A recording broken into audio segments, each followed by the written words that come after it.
"Ma'am, this is a restricted engineering space. I'm going to have to ask you to leave." The voice, thin and sharp with the unearned confidence of a new uniform, cut through the oppressive heat and the thrum of auxiliary machinery. Madison Reed didn't turn. Her focus was on the silent, monolithic gray bulk of the No. 2 main gas turbine engine.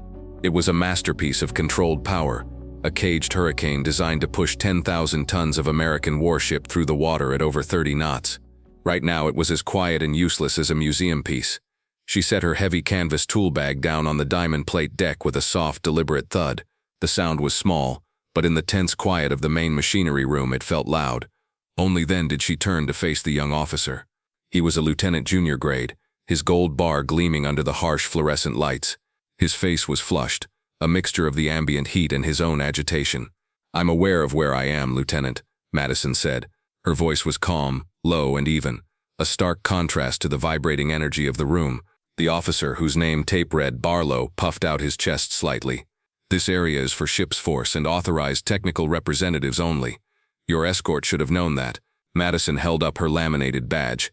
It had her photo, her name, and the bold letters of a well-known naval contractor. "I'm an authorized technical representative." Barlow squinted at the badge as if he'd never seen one before.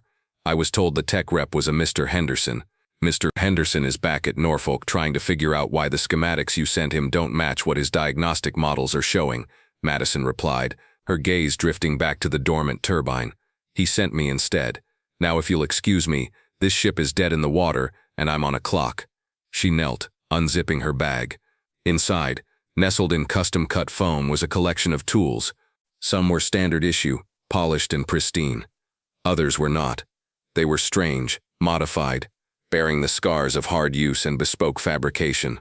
"Ma'am, I need to see your work order, and I need to verify your credentials with the quarterdeck," Barlow insisted, stepping forward to block her access to the engine casing. A few of the enlisted sailors, members of the engineering watch team, stopped what they were doing to observe. Their faces, slick with sweat, were masks of wary curiosity. They had been fighting this problem for 3 straight days. They were exhausted, frustrated, and now they had a floor show. Madison sighed, a barely audible breath. She rose slowly, her 5'8" frame clad in crimson coveralls that seemed to soak up the dim light of the space. Her blonde hair was pulled back in a severe, practical bun, but a few stray strands clung to her temples. She pulled a folded document from her pocket and handed it to him. Then she waited, her posture relaxed, her hands loose at her sides. She had been in this exact situation, or one very much like it, more times than she could count. The setting changed. Destroyers, carriers, amphibious assault ships, but the players were always the same. There was always a Barlow. He read the work order, his lips moving silently. His frown deepened. "This is highly irregular. Admiral Hayes signed this personally, a direct tasking from Fleet Forces Command. The Admiral wants his ship to move," Madison said simply. "He tends to get what he wants." Barlow's jaw tightened. He was a man who lived by the book, by the rigid, comforting hierarchy of the chain of command. A work order from an admiral was a document of immense power, but the person presenting it didn't fit his mental image. She was a civilian, and she was standing in his engine room as if she owned it. He pulled out his radio. "Quarterdeck engineering bridge. Verify visitor credentials for a Madison Reed civilian contractor." The response crackled back a moment later. "Engineering, quarterdeck, aye. Miss Reed is cleared for all engineering spaces. Orders from the captain. She's the Admiral's specialist." The confirmation didn't seem to soothe Barlow. It agitated him further. He handed the work order back, his movements stiff. "Fine, but all work will be conducted under my direct supervision, and you will follow all established naval maintenance procedures to the letter. No shortcuts, no non-standard modifications." His eyes fell on the contents of her tool bag, specifically on a long, slender wrench with a strangely angled head and a handle wrapped in worn leather cord. It looked like something forged in a blacksmith's shop, not issued by a supply depot. "And that," he said, pointing a rigid finger. "What is that?" "That's not a standard issue torque wrench." Madison glanced at the tool. "No, it's not. You won't be using unauthorized equipment on my turbine," Barlow stated, his voice rising slightly. "We have calibrated tools for every application. We will follow the maintenance requirement card precisely." Madison's gaze lingered on the wrench. For a fleeting second, the heat and hum of the engine room faded, replaced by a different memory. The high-pitched scream of a grinder, the acrid smell of hot steel, and the violent lurch of a ship taking heavy seas. the frantic, desperate energy of a dark space, lit only by emergency battle lanterns. She had made that wrench herself 12 years ago in the middle of the Arabian Gulf, from a sheared-off piece of a mounting bracket. They were running dark, trying to evade detection, when a seawater coolant line had fractured at a joint inaccessible to any standard tool. They had 6 hours to fix it before the engines overheated, and they became a sitting duck. She had 30 minutes to invent a solution. The wrench was that solution. It had saved the ship. The leather on the handle was from the glove of the chief who had held the metal steady for her while she worked. He'd lost his life on a later deployment. The wrench wasn't just a tool, it was a relic. She brought herself back to the present. "Lieutenant, the book you've been following for the last 72 hours has left this warship drifting. I'm here to write a new page. Now, are you going to let me work, or do I need to call the Admiral and tell him you're obstructing a fleet-level directive?" The challenge hung in the air, thick and heavy. Barlow's face went from red to a pale, mottled white. He was being directly confronted, his authority questioned in front of his own sailors. He knew he was on shaky ground, but his pride wouldn't let him back down. "Your lack of respect for naval procedure is astounding," he hissed, his voice low. "You will address me by my rank, and you will not touch that engine until the chief engineer is present to supervise." He was stalling, looking for an escape, for a way to reassert his control. But he had already lost the room. The older sailors, the first and second-class petty officers, were looking at Madison with a new respect. They recognized the quiet, unshakable confidence of someone who had been there, done that, and fixed it when no one else could.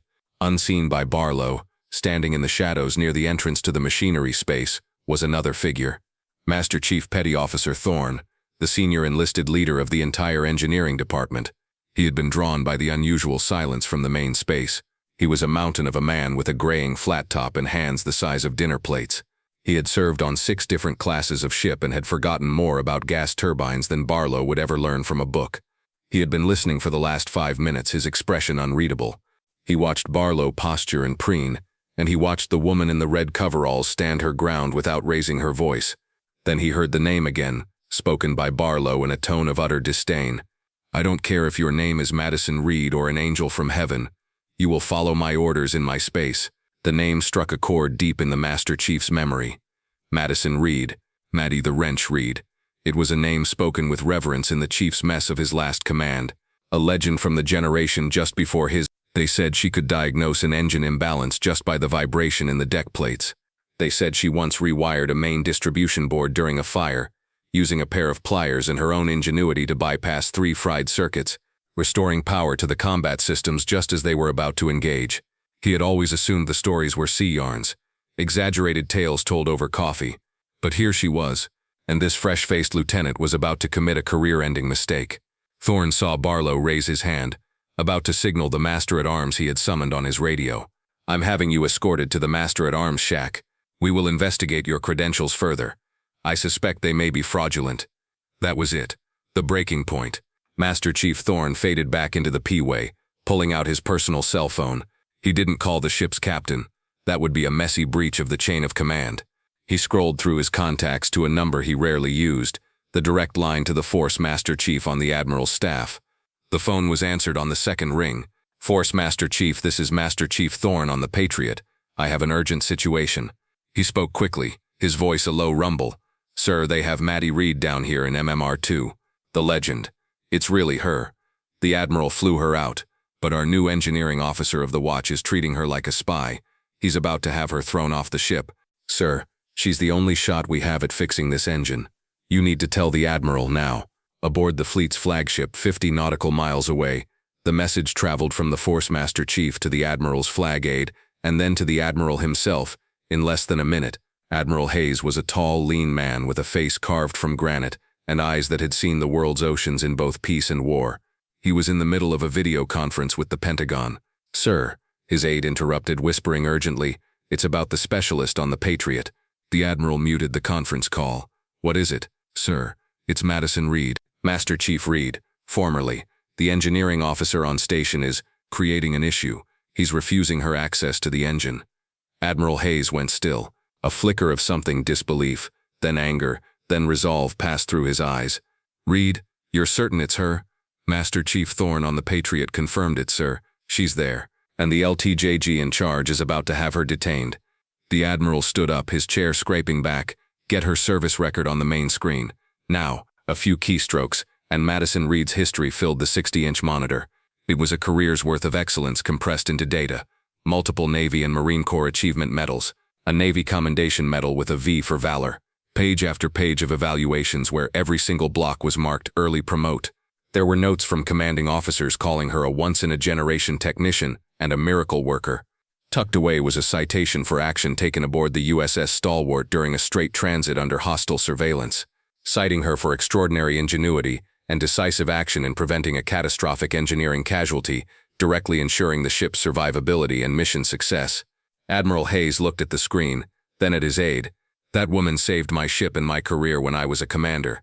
Get me a helicopter. I want rotors turning in 5 minutes, and get the captain of the Patriot on a secure line. Tell him I'm on my way, and tell him to ensure that absolutely no one interferes with Miss Reed's work, or they'll be explaining themselves to me personally.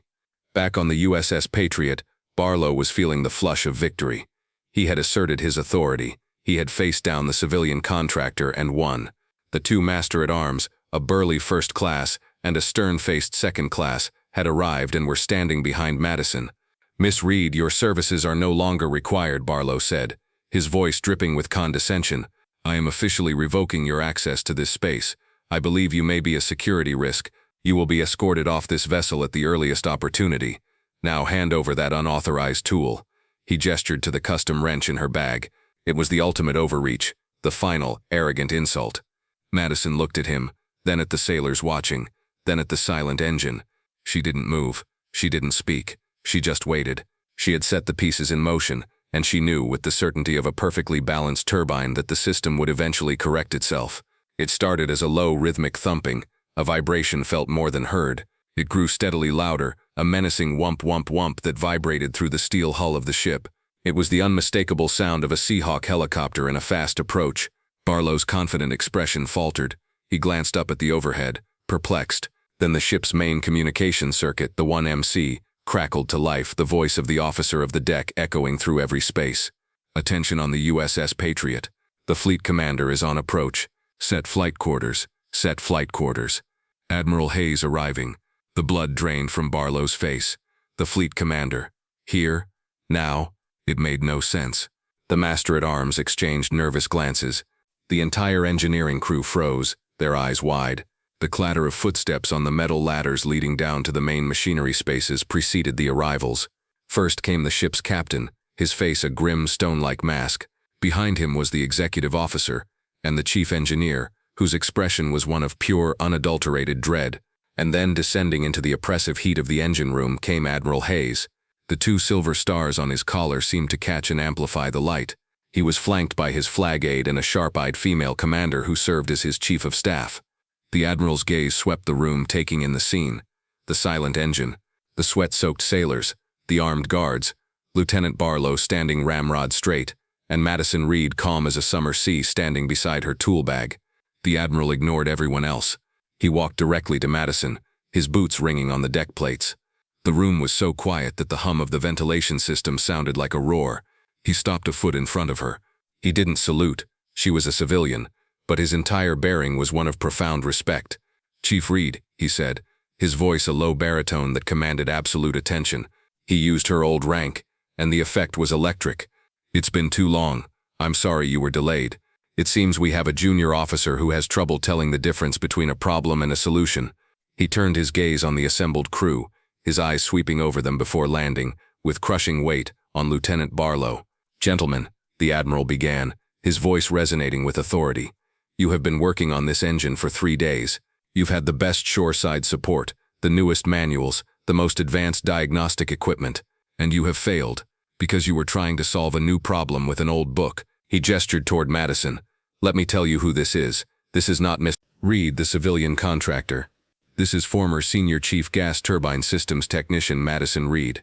This is the woman who, as a second-class petty officer, jury-rigged the primary coolant system on the USS Stalwart with nothing more than coffee pot tubing and a P-100 fire pump while we were in the Strait of Hormuz, surrounded by hostile patrol boats. That repair, which is not in any manual, saved my ship from a catastrophic fire and allowed us to complete our mission." He took a step closer to Barlow, his voice dropping to a dangerous, quiet level. This is the chief who rewired a 400 Hz switchboard in the middle of a general quarters drill, blindfolded, in under 5 minutes because she believed in being ready for the absolute worst-case scenario. This is the woman who wrote half the diagnostic procedures your technical manuals are based on. Procedures that apparently none of you were able to execute correctly. He pointed a finger at a specific component on the turbine, a fuel control governor that was buried deep within the machinery. And I would wager my stars that she is the only person on this side of the planet who knows how to remachine a worn turbine bearing using a hand file and a bottle of polishing compound. She has saved the Navy more money than the cost of your entire department's annual budget, and she has saved more lives than you have sailors under your command, Lieutenant. A murmur went through the assembled engineers. They were staring at Madison with a new, profound sense of awe. The sea story was real. The legend was standing in their engine room. The Admiral's attention snapped back to Barlow, his eyes like chips of ice. Your job, Lieutenant, is to solve the problem, to get this ship moving. The solution was delivered to your doorstep, and you tried to have it arrested. You didn't look at the work order's authority. You didn't look at the expertise in front of you. You looked at a woman in red coveralls and made an assumption. You put your pride ahead of the mission. That is a failure of leadership I will not tolerate in my fleet. The condemnation was absolute, a public crucifixion. Barlow stood, swaying slightly, his career flashing before his eyes. It was Madison who broke the silence. She stepped forward, her voice still even and calm. "Admiral," she said, addressing him with practiced ease. With all due respect, the lieutenant was following procedure. He was trying to protect his equipment. The procedures are the problem. They don't account for situations like this.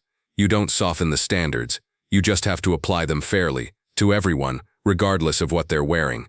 Her wisdom was a splash of cool water on a hot fire. She wasn't asking for an apology or for revenge. She was asking for a smarter system. She was, as always, focused on fixing the problem. As she spoke, the Admiral's mention of the stalwart brought another flash of memory to her. She saw herself 25 years old, covered in grease and sprayed with hot, brackish water. She was desperately wrapping the scavenged silver tubing from a galley coffee maker around a leaking coolant line, her hands raw. A young commander, a much younger Admiral Hayes, was standing over her, his face a mask of extreme doubt. He had watched her work for 10 solid minutes before the doubt was replaced by a look of dawning, absolute respect. She had proven herself to him then, just as she was being forced to prove herself all over again now. Admiral Hayes nodded slowly, accepting her point. He looked at Barlow one last time. "Consider this the most important lesson of your career, Lieutenant. Now get out of the way and let a master work." With the full authority of the fleet behind her, Madison opened her tool bag. She moved with an economy of motion that was mesmerizing to watch. She ignored the advanced diagnostics cart and instead pulled out a simple mechanic's stethoscope. She placed the tip against the engine casing, closed her eyes, and listened. For a full minute, the only sound was the quiet hum of the ship's ventilation. Then her eyes snapped open. "There," she said, pointing to a spot near the fuel intake manifold. "It's a hairline fracture in the number 3 fuel atomizer. It's not spraying, it's dripping. Not enough to register on your sensors as a leak, but just enough to throw off the fuel-air mixture on ignition. The turbine's computer sees the imbalance and aborts the startup sequence to prevent damage." She picked up her custom-made wrench. It was the only tool that could reach the deeply recessed retaining bolt. She had the atomizer assembly disconnected in under 2 minutes. Using a small, high-intensity light, she showed the chief engineer the minuscule crack. It was barely visible to the naked eye, a flaw so small it had been missed by 3 days of conventional troubleshooting. The next few hours were a masterclass in engineering. Madison didn't just fix the problem, she taught. She directed the ship's sailors, explaining not just the what but the why of every action. They replaced the faulty part, and she showed them how to test the new one for microfractures using dye and a blacklight, a technique not yet in the official manuals. The enlisted sailors, who had been wary and exhausted, worked with a new energy, their respect for her growing with every confident command and clear explanation. An hour later, Madison Reed stood back, wiped her hands on a red rag, and nodded to the chief engineer. "Light it off." The startup sequence began. This time there was no abort. A low whine grew into a powerful, deafening roar as 10,000 horsepower of controlled combustion came to life. The deck plates vibrated with a healthy, familiar power. The USS Patriot was no longer dead in the water. Later that evening, in the ship's mess, Madison was drinking a cup of coffee when Lieutenant Barlow approached. He stood before her, his posture no longer rigid with false authority, but slumped with humility. "Miss Reed," he began, his voice quiet, I was wrong. There's no other way to say it. My arrogance nearly cost this ship its mission. I am truly sorry." Madison looked at him, seeing not the arrogant officer from the engine room, but a young, insecure leader who had been given too much responsibility and not enough experience. "Apology accepted, Lieutenant," she said. "But don't be sorry. Be better.